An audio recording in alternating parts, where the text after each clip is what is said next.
pertemuan pertama ini kita mengawali di semester ganjil ini.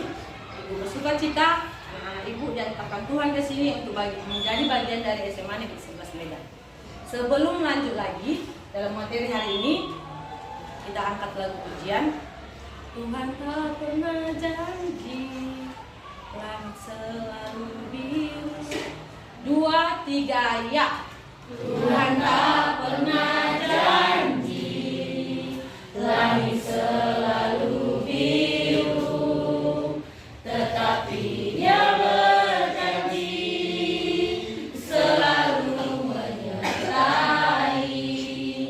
Tuhan tak pernah janji, jalan selalu rata, tetapi Dia berjanji berikan kekuatan. Jangan pernah menyerah, jangan berputus asa. Mujizat Tuhan ada saat hati menyembah. Jangan pernah menyerah, jangan berputus asa. Mujizat Tuhan ada bagi yang setia dan percaya. Kita satukan hati kita berdoa. Terima kasih ya Tuhan buat pagi hari ini. Tuhan masih percayakan kehidupan kepada kami pada saat ini. Tuhan antarkan kami ke tempat ini, ada suatu rahasia Tuhan untuk kami bisa mengerti sebagai makhluk yang Tuhan percayakan kami untuk menjalani hari ini. Ada banyak hal yang akan kami lalui, akan banyak hal yang akan kami pelajari. Biarlah sepanjang hari ini kami peroleh hikmat dan dapat melakukan yang terbaik dari Tuhan. Tuhan, pada pertemuan pertama ini ya Bapak, anak-anak di sini khususnya anak yang mengasihi Tuhan, untuk materi pertama ini ya Bapak, biarlah kami bisa memahaminya dan melakukannya dalam hidup kami. Bapak Surgawi, inilah doa dan harapan kami. Kami serahkan tubuh jiwa dan kehidupan kepada kami pengasihan-Mu serta dan peliharaan Bapak kami. Dalam nama Tuhan Yesus kami berdoa dan mengucap syukur. Amin. Oke, hari ini anak-anak ibu, sebelum lebih lanjut lagi, ibu terlebih dahulu memperkenalkan diri. Ada yang sudah kenal dengan ibu? Sudah Bu. Sudah ya. Ada sebagian yang belum kenal. Adapun nama ibu Helena Megawati Tampubolo sebagai guru mata pelajaran pendidikan agama Kristen di kelas 10. Ibu bersyukur dari SMP manapun kamu ada menjadi bagian dari SMA Negeri 11 ini adalah satu anggota tubuh Kristus. Dari gereja manapun kamu adalah satu bagian dari tubuh Kristus. Sebagai materi kita pada pertemuan pertama ini, ibu telah membuat bahannya di sini. Coba kita baca sama-sama. 2, 3 ya. Bertumbuh dan semakin beriman. Ya, materi hari ini yang mau ibu bawakan tentang bertumbuh dan semakin berhikmat. Sebelum kita masuk ke topiknya, perlu ibu jelaskan terlebih dahulu apa itu bertumbuh. Coba ibu mau bertanya dulu kepada kakak yang ini. Apa itu bertumbuh menurut pemikiran? Bertumbuh itu kayak perubahan pada entah fisik, emosi pada seseorang. Ya, ada sebuah perubahan. Perubahan apakah yang dilihat dari fisik, emosi, dan banyak lagi ya. Itu menurut pendapat dia. Oke, menurut pendapat si abang ini, apakah sudah kamu merasa ada pertumbuhan di dalam dirimu melalui fisik? Sudah. Oke, dari kesimpulan yang mau ibu sampaikan, bertumbuh itu adalah sebuah bagian dari perubahan. Perubahan yang bisa kita lihat nanti, perubahan yang nyata, yang terlihat apakah dia dari segi fisik, dari segi emosional, dan sebagainya. Di sini akan ibu bagi lagi macam-macam pertumbuhan itu. Tapi sebelum itu, kita mau membuka dulu pengantar. Di sini di dalam pengantar, di dalam buku paket kita, bab pertama coba dilihat, ada cerita mengenai Charles Davis, seorang pelatih bisbol Amerika Serikat. Pernah berkata, growing old is monitoring, growing up is optional. Dalam bahasa Indonesia, ungkapan ini dapat diterjemahkan dengan bertambahnya umur sudah seharusnya terjadi, namun menjadi dewasa adalah pilihan. Bertambah usia kita itu adalah sebuah kewajiban. Tidak bisa orang sudah terlahir di dunia ini bisa mengurangi umurnya, kecuali selalu menjalani hari dengan bertambahnya usia. Tapi di sini dikatakan namun menjadi dewasa adalah pilihan. Apa yang dimaksud dewasa? Matang. Kedewasaan bisa didefinisikan dengan kematangan baik secara berpikir, pola berpikir dan perilaku. Itu adalah bagian dari pilihan. Lanjut. Maksudnya di sini adalah setiap orang yang bertumbuh pasti bertambah usianya, bertambah di setiap harinya, di setiap minggu, di setiap bulan dan di setiap tahunnya. Siapa di sini yang pernah merayakan hari ulang tahun? Angkat tangan. Itu turun tangannya. Itu adalah bagian dari bertambahnya usia kita, bertambahnya hari dan bulan dan tahun yang kita lalui. Jadi di sini dikatakan usia terus akan berjalan, tetapi kita tidak bisa menghentikannya. Kalau kita menghentikannya berarti berakhirlah kehidupan kita. Itu artinya di sini, anak. Lanjut, sebelum itu kita pahami dulu. Namun bertumbuh menjadi dewasa itu yang terpenting adalah dewasa dalam berpikir, lewat sikap, lewat perilaku itu adalah pilihan. Ada banyak orang yang besar badannya, sudah berusia tetapi sikapnya tidak sesuai dengan usianya. Tidak setiap orang yang dewasa umurnya bisa dewasa secara sikap perilaku. Sehingga ia menjadi bijaksana apabila dia menyeimbangkan pertumbuhan usianya dengan sikap perilaku dan juga sikapnya sebanding. Cobalah kalau kalian masih seperti kanak-kanak, mak buatin bontotku mak, mak cucikan bajuku mak. Apakah masih seperti itu kalian anak-anak ibu? Ya, sudah bisa memilih dan memikirkan aku sudah di usia mana, apa yang harus kukatakan, apa yang harus kupikirkan, apa yang tindak lanjut yang kulakukan itu harus dipikirkan matang-matang. Oke, selanjutnya bertumbuh dan semakin berhikmat. Ibu harapkan di sini anak-anak ibu dengan penjelasan yang sederhana tadi, anak-anak ibu diharapkan agar dapat menjelaskan bahwa kedewasaan fisik, kedewasaannya atau pertumbuhan yang ada pada diri kita harus diikuti dengan kematangan emosional. 2. Menyebutkan ada beberapa hal yang menunjukkan kematangan emosional diri serta sikap yang menunjukkan kedewasaan dan tanggung jawab. Oke, sebelum masuk kepada kelompok, ibu mau mendefinisikan lagi. Kalian sekarang di ranah anak-anak atau remaja atau dewasa? Kalau tahu dia posisi tepat, situasi umurnya, tempat duduknya, bahkan di masa sekarang apa dia sekarang, berarti itu adalah orang yang memiliki proses pertumbuhan yang baik seperti topik pada hari ini. Ini kita bahas dulu mengenai remaja. Masa remaja adalah masa yang menyenangkan dan masa yang menyulitkan. Kenapa? Karena disinilah banyak tantangan. Disinilah dikatakan ada masa transisi. Disinilah dikatakan ada masa puberitas.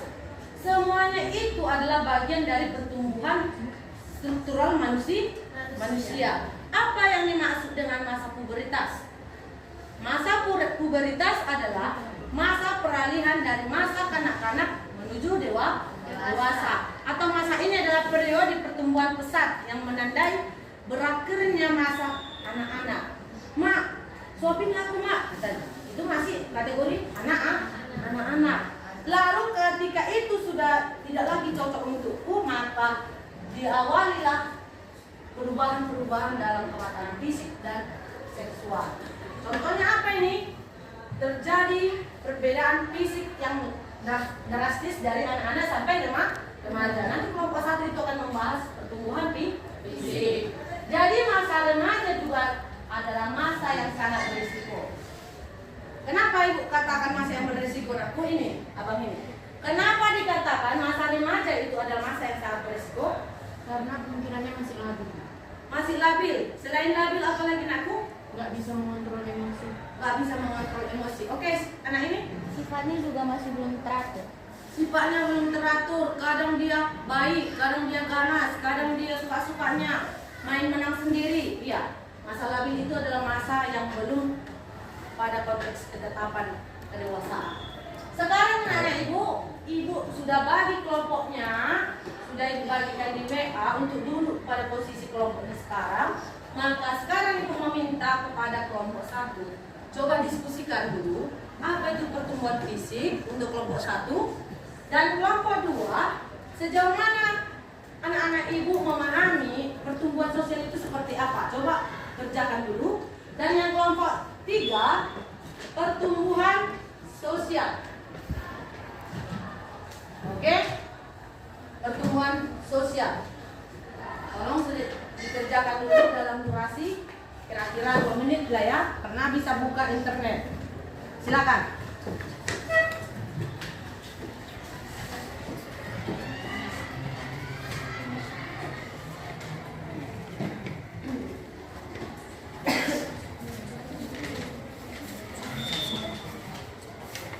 Oke, sudah siap? Sebentar lagi ya. Kelompok 1 sudah siap? Sudah, Bu. Sudah.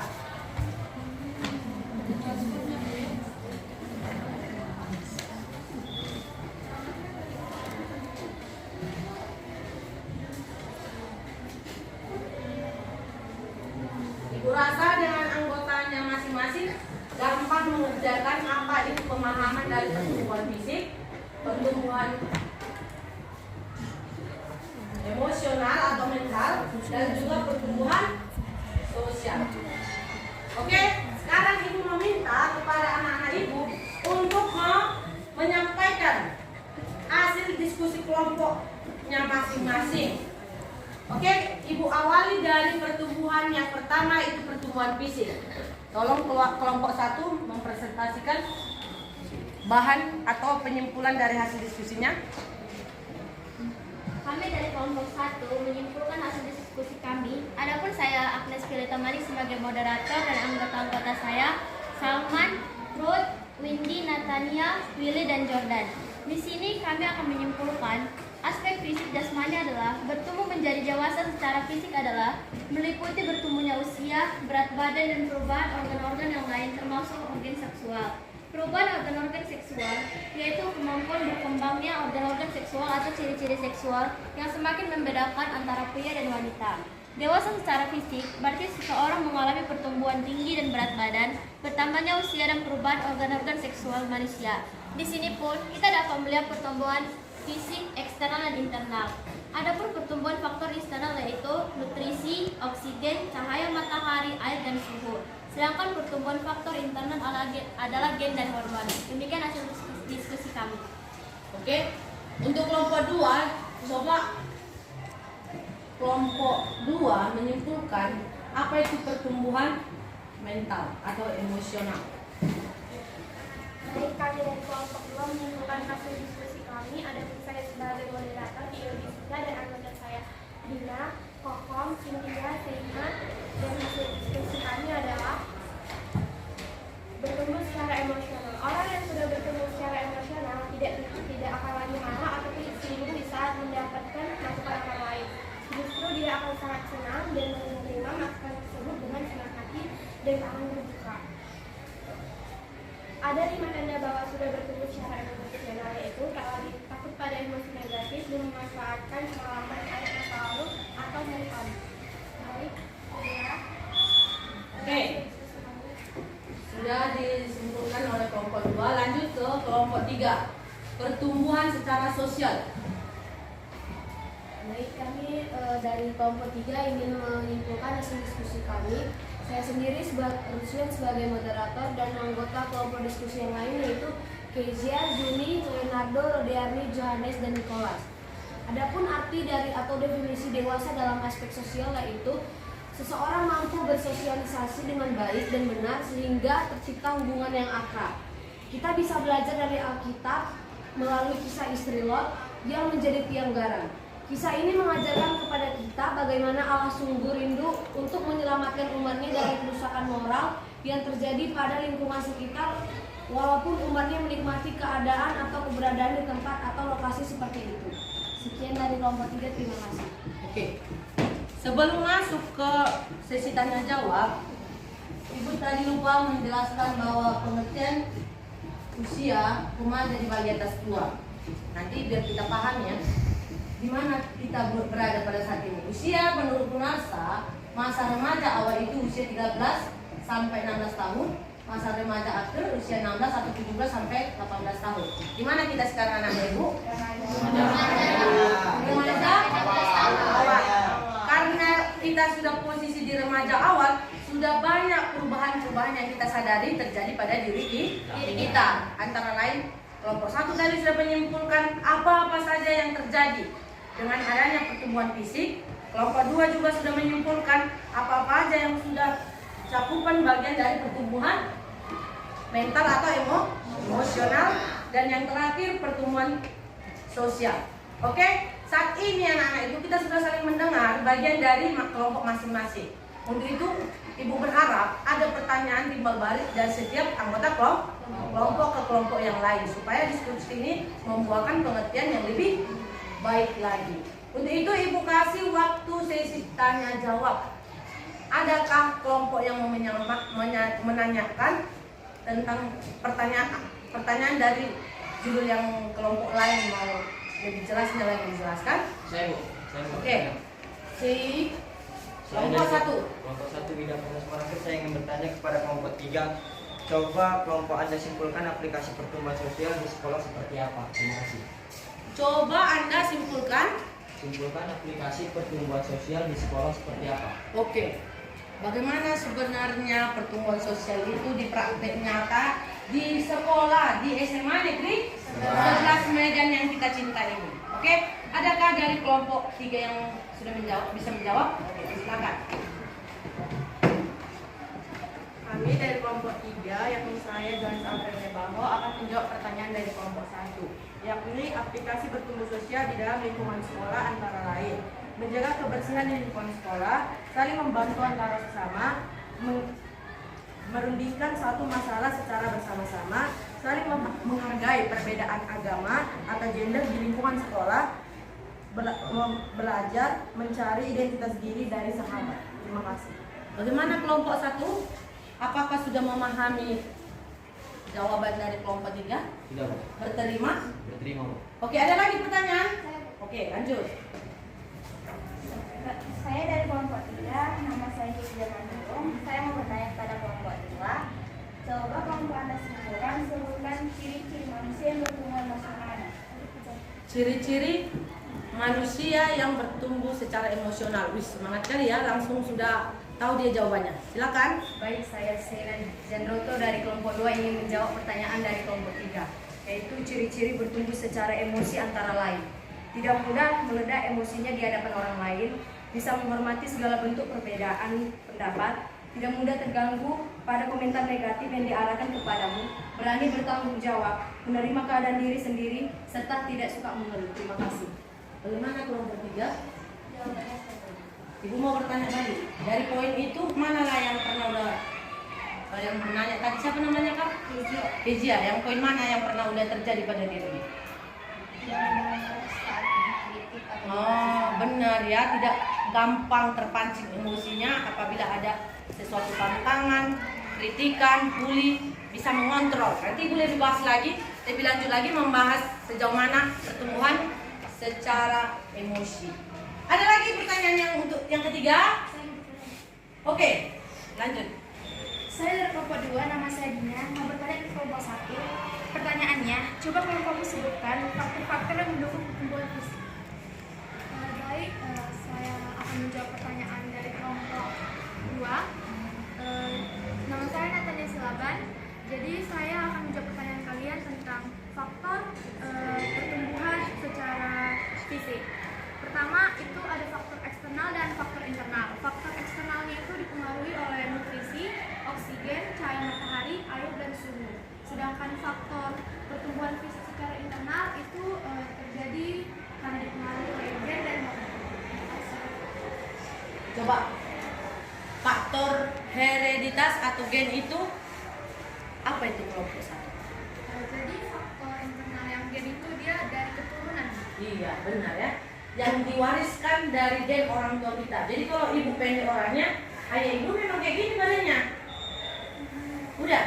Kalau ibu agak putih kulitnya, gen dari bapak ibu yang kena sama itu. Karena mama ibu agak sawo matang ya kulitnya ya. Kalau dibilang ciri-ciri yang diwariskan dari orang tua kita, yang dari karakter fisik kita yang dominan kepada orang tua mana kita.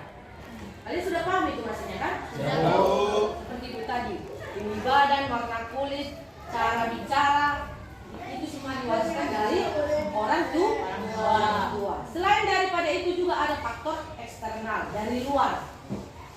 Apakah itu lingkunganmu, apakah gizi, apakah apa tadi?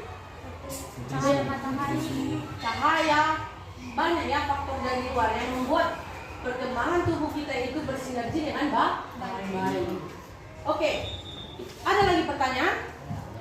Saya harap, Ibu berharap semua pertanyaan sudah terjawab dan segala apa yang dipikirkan sudah dapat diberi jawaban oleh setiap kelompok. Ibu mau memberi sebuah kesimpulan. Jadi ada satu lagi masa yang perlu kalian pahami, yakni pertumbuhan spiritual. Kenapa ini enggak Ibu bagikan? Karena ini adalah tanggung jawab Ibu menjelaskannya. Pertumbuhan spiritual ini adalah pertumbuhan rohani. Kalau kata rohani lebih identik dengan keimanan. Kita lahir sejak kecilnya jadi orang Kristen atau karena pilihan hidup kita menjadi pengikut Kristus. Paham kan maksudnya? Banyak kita di sini karena terlahir jadi orang Kristen, maka Kristenlah saya. Tetapi menjadi jati diri orang yang mengikut Kristus adalah menjadikan pribadi Tuhan Yesus itu adalah Allah yang agung di dalam dirinya. Jadi kata pertumbuhan spiritual ini atau spiritus berasal dari roh, jiwa, sikap, kesadaran dan perasaan, nafas hidup dan semangat. Ada orang nggak semangat di sini? Berarti kurang kuat di mana? Ada di sini orang gila? Enggak. Kita masih sehat sini normal. Kalau orang gila katanya roh dan jiwanya sudah tidak menyatu. Jadi roh dan jiwa kita menyatu, maka kita mengerti kehendak Tuhan. Katanya di sini ada dua hal yang penting untuk menumbuhkan spiritualitas. Yang pertama, sejak kecil kita diajar untuk semakin mengenal firman Tuhan. Itulah yang pertama, pendalaman iman. Di SMA Negeri 11 ini ada kita ibadah rohani PA setiap hari Jumat. Itu adalah bagian dari bagaimana anak-anak siswa ibu, anak-anak yang Kristen di SMA Negeri 11 ini semakin mendekatkan diri kepada Tuhan.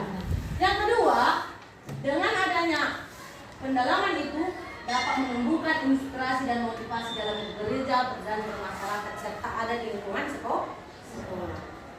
Harus beda kita dengan yang bukan Kristen. Karena firman Tuhan katakan kita jadi terang di tengah-tengah kegelapan. Jadi orang yang sudah bertumbuh imannya sampai sejauh ini sudah paham dan bisa sudah memilah mana yang baik dan yang jahat. Oke. Lanjut lagi, apa itu bertumbuh? Secara fisik, pubertas, kemudian jakun, pinggul makin lebar, dada makin melebar, itu udah kau rasakan sekarang kan? Sudah terjadi kan? Sudah bukan. Sehingga terjadilah perubahan yang drastis dalam tubuh. Itu adalah pekerjaan dari hormon yang secara biologisnya itu adalah bagian dari struktural sistem dalam tubuh kita. Makanya waktu kau baru menstruasi, kok aku terjadi seperti ini? Itu sudah Tuhan aturkan bagi perempuan seperti apa, bagi laki-laki seperti apa. Bagi laki-laki apa? Puasa. Oke, dari semuanya itu sudah paham sejauh itu kelompok 1? Oke, kelompok 2, pertumbuhan emosional. Mau Ibu tambah dari hasil diskusinya di sini. Di sini ada menurut ekspresi emosi, menurut Saparia bahwa ekspresi emosi dibagi atas 2, ekspresi marah atau emosi marah. Pernah kalian marah kelompok 2? Kayak mana kalau marah? Matikanlah kau. Keluar cakap yang tidak beres. Matilah kau. Itu udah karena emosinya tidak bisa dikendalikan.